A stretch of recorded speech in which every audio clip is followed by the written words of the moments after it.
Piyasada ilaçların bulunmamasının belirli başlı sebepleri var. Bu belirli başlı sebeplerinden iki tanesini size söyleyebilirim. Birincisi ülkemizde ilaç fiyatlarının uygun olması. Belirli bir sabit kur üzerinden uygulanıyor fiyatlar. Firmalar ilacın fiyatını beğenmediği için piyasayı speküle edebilmek için fiyatların artışını sağlayabilmesi için kendi ilaçlarını piyasadan çekiyorlar ve bu yönde bir devlete baskı yapıyorlar. İkinci bir yöntem ise dünya genelinde ilaçların etken maddelerine bir ulaşamama problemi var.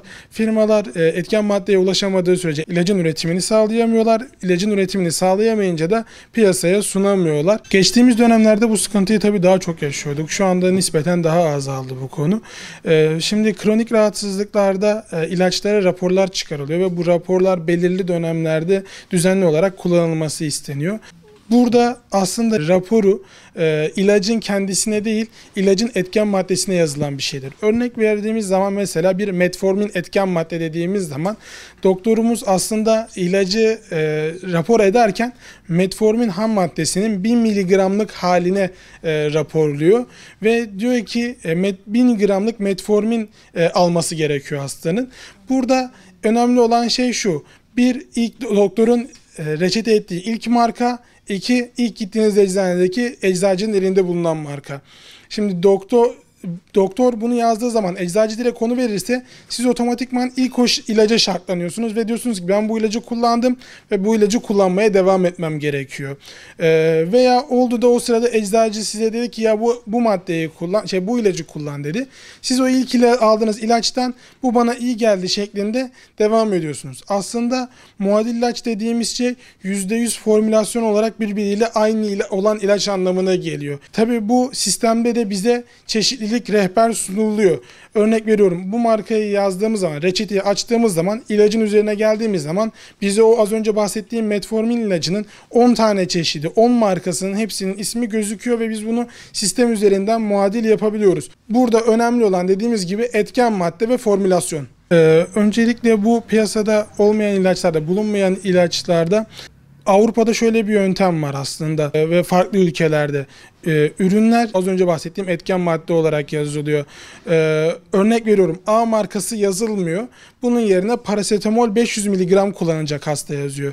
Bu eczaneye gidildiği zaman da eczacı ona kendi elinde bulunan markanın, kendi elinde bulunan firmanın parasetamol 500 mg'ını veriyor. Böylece sen bana muadil verdin, doğru verdin, yanlış verdin gibi herhangi bir tartışmaya mahal vermiyor aslında. Ya antibiyotiğin farklı çeşitleri ve farklı etken maddelerden yapılan antibiyotikler var.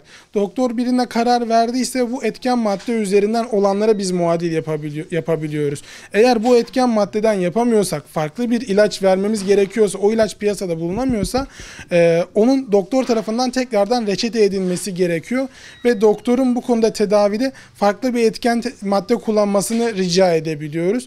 Bu da doktorun inisiyatifine kalmış bir şey diyebiliriz aslında. Doktor o anda o tedavi için o etken madde lazım diyorsa ve bunu değiştirmek istemiyorsa hastamız maalesef eczane dolaşıp ilaç aramak zorunda kalıyor. Şöyle de bir sıkıntımız var açıkçası. Doktorlarımız maalesef bu konuda herhangi bir bilgilendirmeye maruz kalmıyorlar. Şu ilaç piyasada yok dediğimiz zaman doktorlarımız çok şaşırabiliyorlar çoğu zaman. Bu konuda doktorlarımızla eczacılarımız arasında bir iletişim sistemi kurulabilir veya Sağlık Bakanlığı bu konuda bulunmayan ilaçlarla ilgili doktorlara bilgilendirme düzenlemesi yapabilir. Bu boykot aslında hayatımızın her alanında olmalı.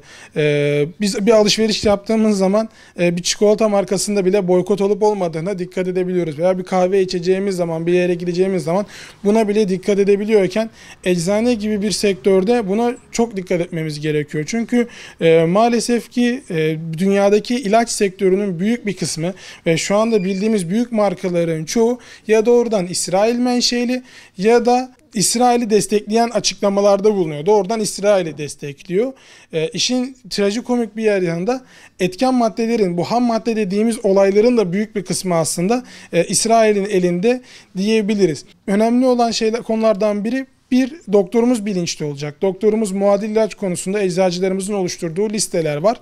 Bu konuda boykot ilaç yazmamaya dikkat etmeleri gerekiyor. Çünkü az önce bahsettiğimiz işte plasebo etkisinde doktorun yazdığı ilaç iyidir mantığıyla hastalarımız bize geldiği için biz bu ilaçları ikinci aşamada aslında bize düşüyor. Doktorlarımız bilinçli olacak ve bu bahsettiğim şu anda benim ürünlerimin maalesef ki büyük bir kısmı boykot kategorisine giriyor. Ama işte burada bir satış alanımız var. Farklı vitamin mineral satış alanlarımız var. Mesela ben vitamin mineral satış alanıma boykot ürün almıyorum. Kesinlikle. Hastalar benden talep ettiği zaman da benzer bir vitamin ürünü, farklı bir marka, yerli bir markanın vitamin ürününü önerebiliyorum. Bu tamamen benim inisiyatifimde. Satıyorum veya satmıyorum. Fakat konu ilaç olduğu zaman ben satmıyorum kardeşim diyemiyoruz maalesef. Çünkü hastalarda bu psikolojik etki, doktorun yazdığı iyidir etkisi maalesef bulunuyor. İkincisi eczacılarımızın bu konuda dikkatli olması gerekiyor. Eczacılarımız hastalara ya biz boykota dikkat eden bir eczaneyiz. Bu ürün aldığınız ürünler, doktorun yazdığı ürünler boykot kapsamına giren firmaların ürünleri. Bunları isterseniz sizlere muadil yapabiliriz şeklinde ifade edebilirler. Hastalarımız da bu konuda kabul ettikten sonra birçok ürünün özellikle bu soğuk algınlığı, işte grip ilaçları olsun, alerji ilaçları olsun birçoğunun şu anda muadili var. Aslında kronik ilaçların da kronik hastalıklara dair tansiyon, şeker ilaçlarının da birçoğunun artık piyasa geniş olduğu için muadilleri var. İlaçlara ön yargıyla yaklaşmadan bu konuda muadil olduğunu bilerek ve bu konuda aldıkları kendilerine şifa olan ilaçların başkalarının ölümüne vesile olmasını istemiyorlarsa bu konuda çok dikkatli olmaları gerekiyor. Diyelim ki ben bu ilacı almak istiyorum. Ne kadar fiyatı?